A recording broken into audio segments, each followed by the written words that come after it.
শেখ হাসিনার বিচার চায় না বাংলাদেশে এমন কোনো মানুষ আসেনি।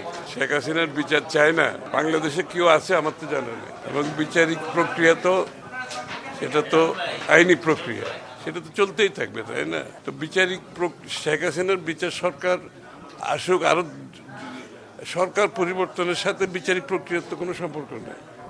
বিচারিক প্রক্রিয়া হচ্ছে আমরা আইনের শাসনে যদি বিশ্বাস করি তো বিচারিক প্রক্রিয়া চলতেই আছে এবং চলবে। সেটা শেখ হাসিনার শাস্তি এখনো হবে, তখনও হবে, তারপরেও হবে। শেখ হাসিনার যতগুলো মামলা আছে এগুলো তো অনেকগুলো মামলা আছে এবং এগুলো বিচারিক প্রক্রিয়ার মাধ্যমে একটা পর একটা সমাধান হতেই থাকবে। সুতরাং বিচারিক প্রক্রিয়ার সাথে নির্বাচনের কোনো সম্পর্ক নেই।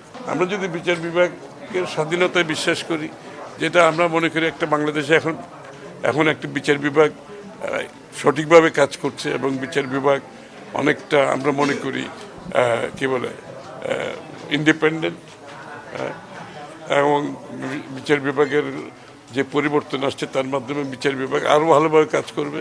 এটা তো চলতেই থাকবে। সুতরাং এই হাসিনার আওয়ামী লীগের যারা দুঃশাসন হতে যেত সবার বিচার হতে হবে, তাই না? হাসিনার তো বটেই।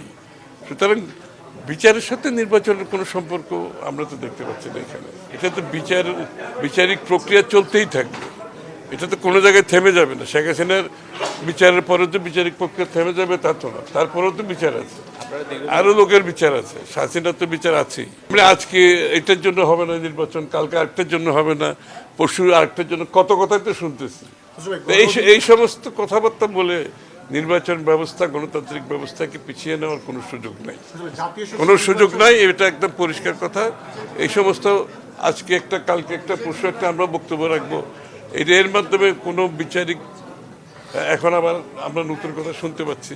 সুতরাং এগুলোর বলে তো নির্বাচন ব্যবস্থার, গণতান্ত্রিক ব্যবস্থাকে পিছিয়ে নেওয়ার কোনো সুযোগ নাই। একদিন যাচ্ছে বাংলাদেশে অনির্বাচিত সরকার, অগণতান্ত্রিক।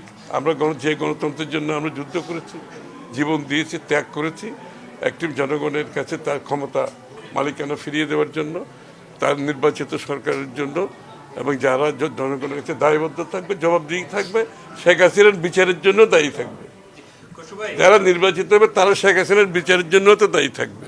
সুতরাং এই দায়বদ্ধতা থেকে কোনো কেউ বাদ যাবে না।